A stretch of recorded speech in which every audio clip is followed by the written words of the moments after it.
Bismillahirrahmanirrahim. Assalamualaikum warahmatullahi wabarakatuh. Hai teman-teman, perkenalkan nama saya Ayu Lestari dengan NIM 2120201096. Di sini saya akan menjelaskan materi utama dan selanjutnya yang pembahasan pertama ini mengenai pengertian dari tingkat kesukaran soal.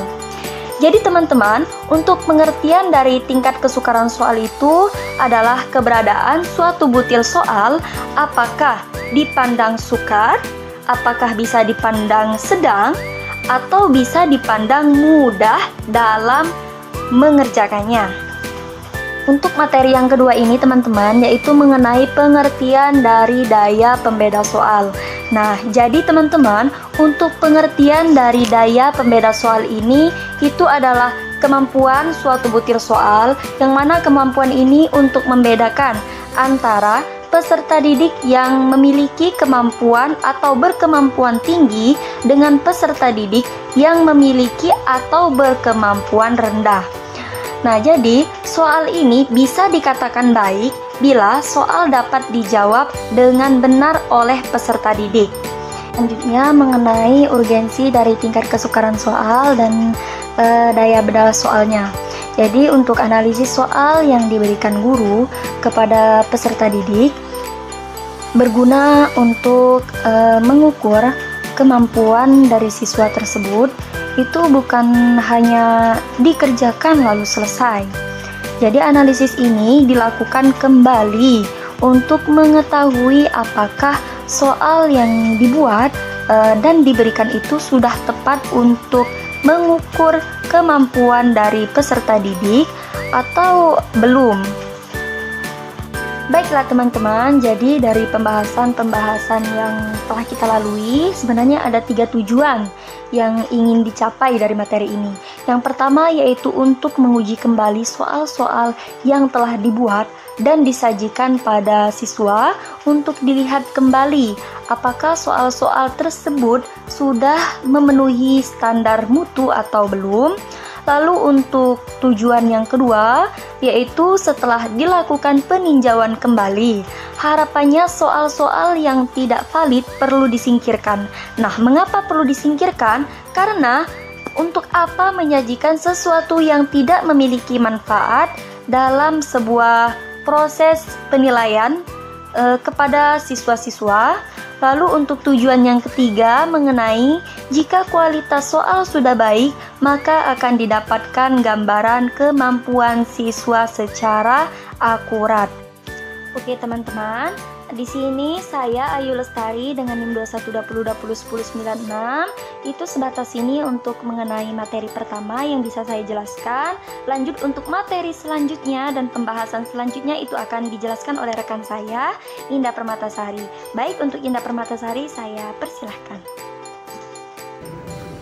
Baiklah, di sini saya akan melanjutkan materi sebelumnya yang telah disampaikan oleh rekan saya. Di sini saya akan membahas mengenai langkah-langkah perhitungan tingkat kesukaran soal dan daya beda soal. Nah, di sini saya akan membahas mengenai langkah-langkah perhitungan tingkat kesukaran soal terlebih dahulu. Jadi, untuk tingkat kesukaran soal ini terbagi menjadi 3 tingkatan. Yang pertama yaitu tingkat sukar, yang kedua tingkat sedang, yang ketiga tingkat mudah. Nah, untuk memberikan penafsiran atau interpretasi terhadap angka indeks kesukaran item, salah satu teori dari Robert L. Fordicke dan Elizabeth Hagen dalam bukunya Measurement and Evaluation in Psychology and Education mengungkapkan sebagai yang pertama, bahwa soal kategori ini terbagi menjadi 3 tingkatan. Nah, untuk soal kategori tingkat sedang itu dari angka 0,31 sampai 0,70 itu masuk dalam kategori sedang. Sedangkan dari angka 0 sampai 0,30 itu masuk soal kategori sukar. Dan sedangkan dari 0,71 sampai 1,00 itu masuk soal kategori mudah. Nah, dalam tingkat kesukaran soal ini juga itu dikenal dengan istilah evaluasi. Indeks kesukaran ini diberi simbol P yang mana singkatannya dari kata proporsi. Dengan demikian, maka soal dengan P sama dengan 0,70 itu lebih mudah jika dibandingkan dengan P 0,20. Sebaliknya, soal dengan P sama dengan 0,30 itu lebih sukar daripada soal dengan P 0,80. Untuk rumus tingkat kesukaran soal itu, di mana rumusnya itu sebagai berikut, yaitu P sama dengan B dibagi N. Nah, apa sih yang dimaksud dengan P, apa sih yang dimaksud dengan B, dan apa sih yang dimaksud dengan N? Jadi, P sama dengan indeks kesukaran, B sama dengan banyaknya siswa yang menjawab soal tersebut dengan benar, sedangkan N adalah jumlah seluruh peserta. Nah, untuk contoh soal yang pertama, itu saya akan membacakan soalnya. Di sini ada 20 orang siswa dengan kode A sampai dengan T itu mengerjakan tes yang terdiri dari 15 soal. Nah, jawaban tesnya ini dianalisis dan dijawaban tertera di bawah ini. Nah, teman-teman bisa melihat tabel yang ada di PPT kami dari kolom kotak siswa, kolom kotak nomor soal sampai dengan skor. Itu bisa dilihat dari ada siswa yang A, B, C sampai dengan T dengan nomor soal dari 1 sampai 10, begitupun dengan skornya yang beragam. Nah, dari tabel di atas itu dapat ditafsirkan bahwa soal nomor 1 itu mempunyai taraf kesukaran sedang, yaitu sebesar 10 sama dengan 0,5. Untuk soal nomor 6 adalah soal yang paling sukar karena bisa dijawab betul oleh 3 orang, sehingga taraf kesukarannya adalah 0,15. Sedangkan untuk soal nomor 13 itu adalah soal yang paling mudah karena bisa dijawab oleh semua siswa peserta tes, sehingga kesukarannya adalah 1,0. Di sini saya akan mencontohkan lagi untuk soal yang kedua, di mana itu dalam soalnya yaitu guru IPS memberikan 10 pertanyaan pilihan ganda dengan komposisi 3 mudah, 4 soal sedang, dan 3 soal sukar. Jika digambarkan, susunan soalnya adalah sebagai berikut. Nah, teman-teman juga bisa melihat tabelnya yang ada di PPT kami. Itu dari nomor soal, abilitas yang diukur, tingkat kesulitan soal. Nah, jadi kemudian soal tersebut diberikan kepada 20 orang siswa dan tidak seorang pun yang tidak mengikuti seluruh pertanyaan tersebut. Nah, setelah diperiksa hasilnya akan sebagai berikut. Nah, ini jawabannya yang ada di PPT kami. Jadi, bisa disimpulkan dari sebaran di atas, ternyata ada 3 soal yang meleset, yaitu soal nomor 3, 4, dan 9. Sedangkan 7 soal lainnya sesuai dengan proyeksi. Nah, di mana soal nomor 3 yang semulanya diproyeksikan kategori mudah, setelah dicoba ternyata kategori sedang.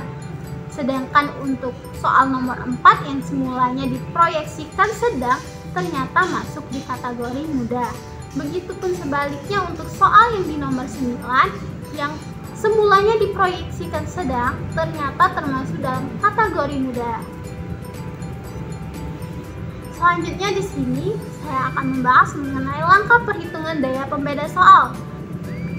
Jadi, untuk menghitung indeks pembeda pengikut tes yang dikelompokkan, yaitu kelompok pandai atau kelompok atas, atau yang lebih sering kita dengar dengan istilahnya upper group, dan kelompok bodoh atau lower group.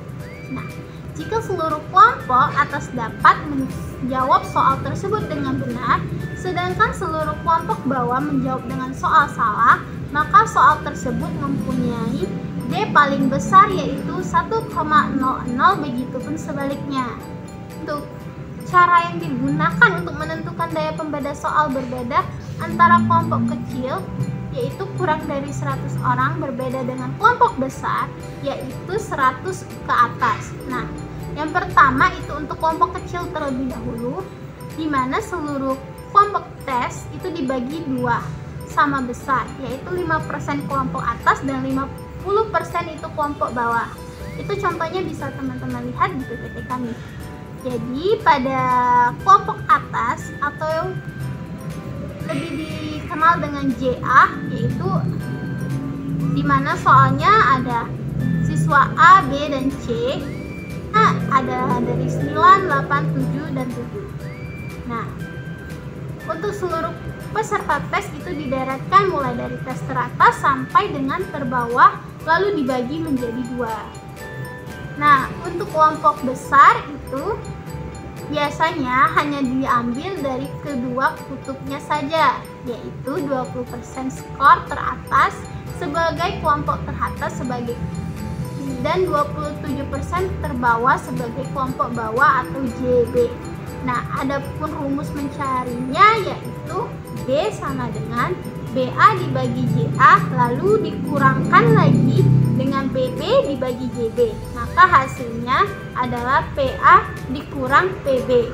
Nah, untuk penjelasannya, J ini adalah jumlah peserta tes, sedangkan JA yaitu banyaknya kelompok atas, sedangkan JB banyaknya kelompok bawah, sedangkan BA adalah banyak kelompok atas menjawab soal itu dengan benar, sedangkan BB itu banyaknya kelompok bawah menjawab soal itu dengan benar, sedangkan PA adalah BA dibagi JA sama dengan proporsi kelompok atas yang menjawab benar, sedangkan PB adalah BB dibagi JB sama dengan proporsi kelompok bawah yang menjawab benar. Baik, itu saja yang dapat saya sampaikan. Mungkin saya akhiri. Wassalamualaikum warahmatullahi wabarakatuh.